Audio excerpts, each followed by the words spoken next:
Hi, my name is Jennifer Lane. I'm Executive Director of the San Benito County Arts Council, and I'm here to talk to you today about how to start an arts education program from the ground up with limited resources. So we'd like to inspire those of you working in rural communities or within underserved communities, or for those of you working with limited resources. We're going to begin today's talk by assuming that you already have a program idea or concept in mind, and that you would like to implement. So first, before I get started, I'd like to talk a little bit about the San Benito County Arts Council and the community that we work in. So San Benito County is located just south of Santa Clara County and east of Monterey and Santa Cruz counties. We have a population of 58,000, and we have a Latino majority and limited resources. So in 2006, our organization, the San Benito County Arts Council, was founded. And at that time, we had a small amount of seed money that we were able to use to apply to arts education. This money came from the California Arts Council and our local community foundation. So what started with a very small program has now grown into a robust program with an annual budget of approximately $70,000 to $80,000 a year. So how did we get here, and what did we learn along the way? And what I'd like to do is, rather than follow chronology of where we started and how we got to the place we are today, I'd like to highlight 6 points, 6 factors that we've learned along the way, both from our mistakes and from our successes. And we think that these factors will help you as you move forward in creating your arts education program. Now again, this is not a scientifically derived list. This is something that we've learned along the way, and it's just to help you in moving forward.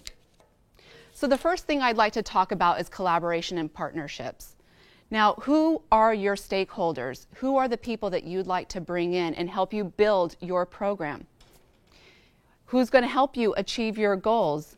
So you'll want to consider school districts, schools, principals, PTOs, students, and of course your teaching artists. You also will want to look into your community for community nonprofits that are working within those communities that you intend to serve. This might include nonprofits that are working specifically with technology, or those working with underserved youth. They're going to have the expertise and the knowledge to help you building your program, and they're also going to help lend some legitimacy and authority as you decide to move into the next step of implementation. Now, partnerships are important for 2 reasons. The first thing is many grants require partnerships as a basic requirement of the grant funding. So in many cases, you will need to have your partnerships in place before you even get to the next step of program implementation. The second thing, too, is what I touched on earlier, which is partnerships and stakeholders help build a broad coalition that then give strength, authority, legitimacy, and also help increase resources for your new program. The second thing I'd like to talk about is simplicity. Now, this might sound like common sense, and it is, but as you start with any new program or idea, the easier you make it for people to understand, the easier it will be for them to help you. Now, it is very exciting and dynamic to have a new complex idea, but trying to get people on board when it is so complex and maybe difficult to explain, and maybe you don't yet have the language to explain it, can be difficult to get people working together. We did this, for example, in our community. We started with a small amount of seed money. We went to the schools and we said, we have the funding, we have the program, we'll do all the work, and we need you to help provide the students. And that was a pretty simple partnership. And we did that for a few years until we had a product to show, we were able to show our services, show results, and we said now we'd like to deepen our partnership and find ways to support this program with funding directly from the districts and the schools. The third thing I'd like to talk about is artistic quality. Now, I'm going to be highlighting 6 points, and it's hard to say when you're starting a new program what's the most important, but I'd have to say that artistic quality and merit is probably at the top of the list. Why is this? I think so often people will look at arts education and they will equate it with students doodling on the back of their homework. And they will think, well, gosh, My classroom teacher can teach that, or my kid can do that at home. But when they see a dynamic, professional performing arts group coming into the school, such as San Jose Taiko or El Teatro Campesino, or they witness a California poet in the schools teaching a creative writing workshop, they see the professionalism, the skill, the artistry, and the commitment that comes from working with professional teaching artists. This is the core of the work that we do, and it is very important in later showing results for your program and getting that crucial buy-in. Now, this is also related to artists' fees and funding. So what is the connection between artistic quality and funding? Well, if you have a small amount of money to start with in getting your arts and education program going, you will want to focus, your number one priority will be on artist fees. You can find other ways to supplement coordination, administration, supplies. Those are the things that you can get volunteers to do. You can have businesses donate supplies, but you want to concentrate your funding on artist fees. That is going to be a great investment in your program, and it will pay off down the road. Number 4, messaging. Now, for those of you working in communities with limited resources, you're working so hard, you're often working behind the desk that you don't have time to do the work and then talk about it. But one of the ways to expand your program to get that buy-in is to make sure that you're not only do the work but that you talk about it. So this includes photos, video, testimonials, use social media, get it in the newspaper, talk about it as much as you can. And especially working in the arts, images say, of course, 1,000 words. So make sure that you don't just talk to your funders or your partners about what the kids are doing, but show them. Invite your board members to the arts and education program. So messaging is a very important factor as well in building a budding arts and education program. Part of the messaging, too, has to do with creativity. This kind of goes back to let's keep things simple. How can we talk to people and relate to them on a basic human level? What we often do at the San Benito County Arts Council with our messaging with arts education is we talk about creativity.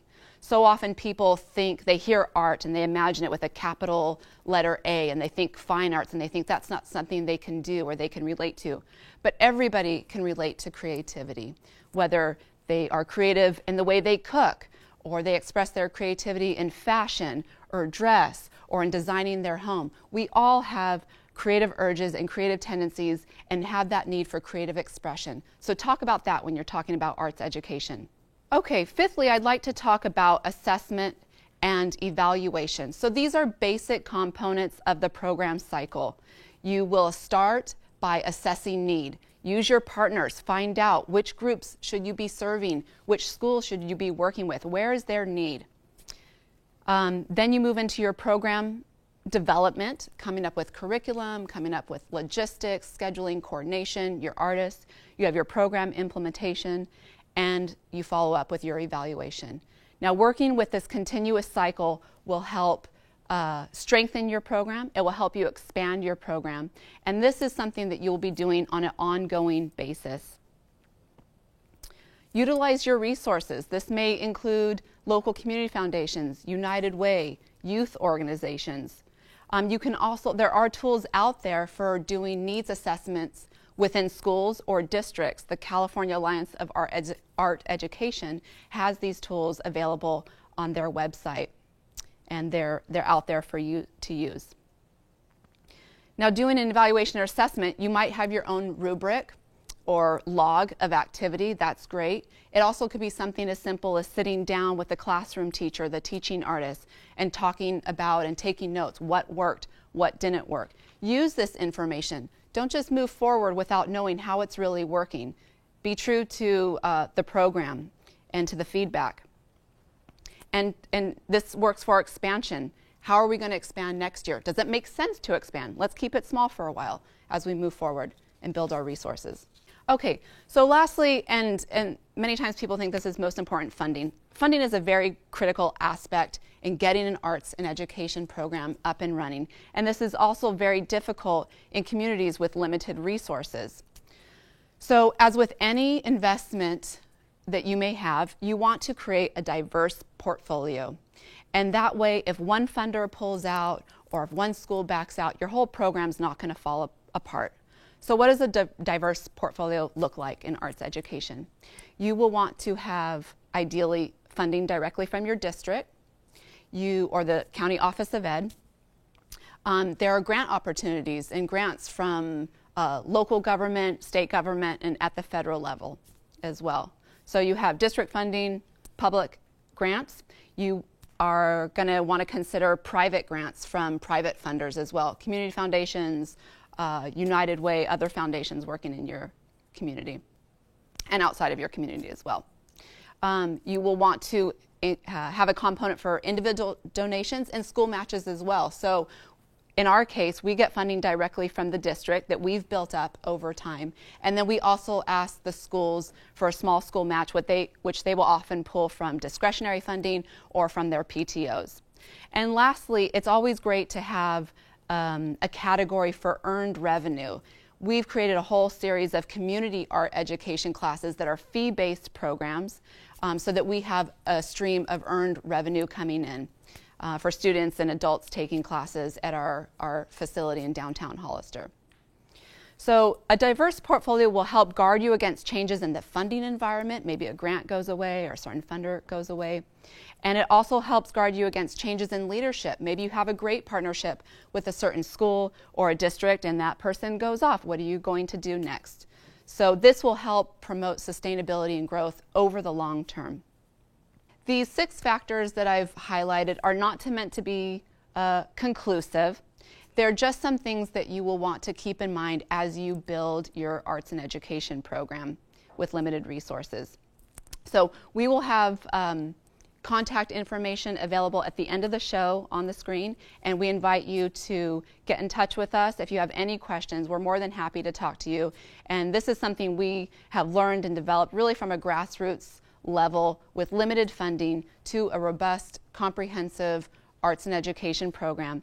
And now I'd like to turn things over to my colleague Amanda, who is our program manager and who will talk about a few innovative programs that we currently have going through the San Benito County Arts Council. Thank you. Hello everybody, my name is Amanda Chiato and I am the program manager for the San Benito County Arts Council. I'm happy to be here today talking to you about some of our most innovative programs that I'm very passionate about. So I had a very hard time selecting our most exciting programs. In general, with our programs, we try to focus on implementing them and developing them with the 4 C's in mind, which are critical thinking, communication, collaboration, and creativity. So we use those when we're thinking about what is going to fit the needs of our community, and within the program itself, those are our core components.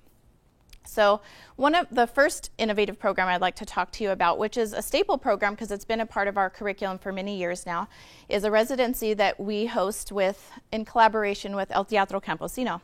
It's a 13-week residency in the 7th grade classrooms on the conquest of Mexico. So the program initiates with a great puppet show about the conquest of Mexico, and then proceeds for 12 weeks following that in a 3-prong session. So first you have first you have music, where the students get to make stretch skin drums with professional musicians. Then students get to create codexes of their personal life history. And then the end of the program culminates to the students get to make their own puppets. They get to rewrite history with their own script and perform it as an assessment for the culminating project of the program. This program is very popular because of its cross-curricular approach. We have music, we have art, we have a performance and a culminating event at the end. And this has grown substantially through time as we've offered this program. I think we started with 2 schools, and now I think we have 7 programs running through the partnership with El Teatro Campesino. So another program that we're hosting is called Robots, Rhythm, and Recycling. And this program is so innovative because it's working with some of our youngest community members, which are our pre-K students. And we have a musician and lyricist who writes her own music. She comes into the classroom and she sings to the children about body movement and robots and recycling. And the students have been collecting recycled materials before the workshop.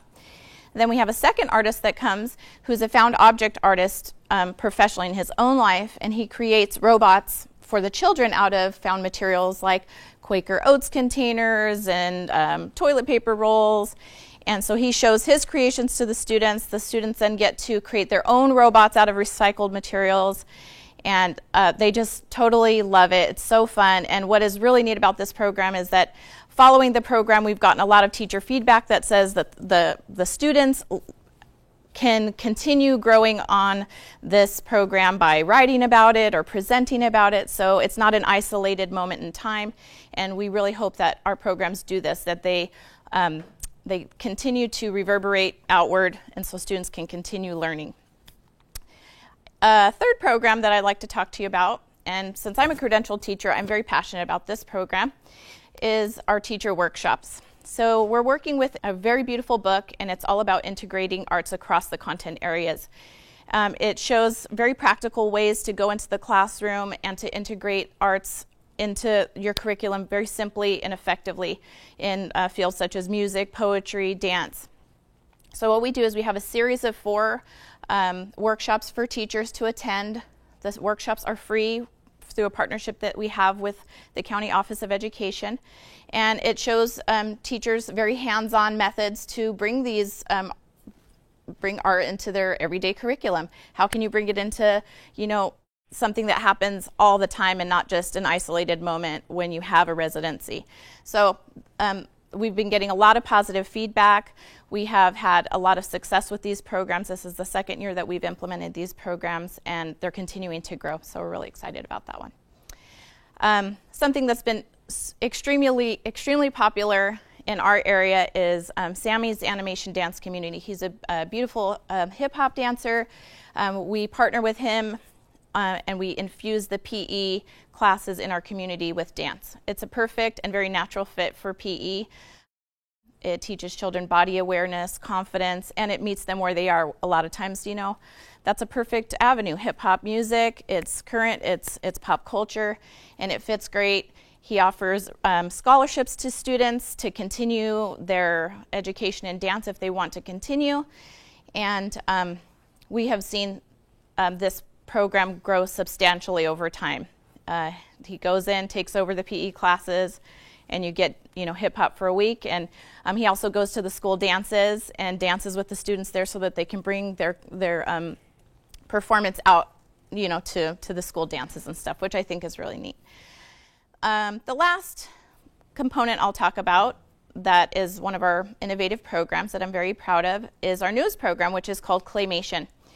And we've partnered with CMAP on this program. It's a 4-week series. Students meet an hour and a half each week, and they get to have 2 instructors. One is who is well-versed in technology. One is a ceramicist, and they learn about how to create clay figures and characters. Then they write their own narratives and their own dialogue, so they get to work collaboratively with other students over the course of the 4 sessions to create their own claymation videos. And so it's a perfect partnership between art and technology, which is a great momentum that we're finding.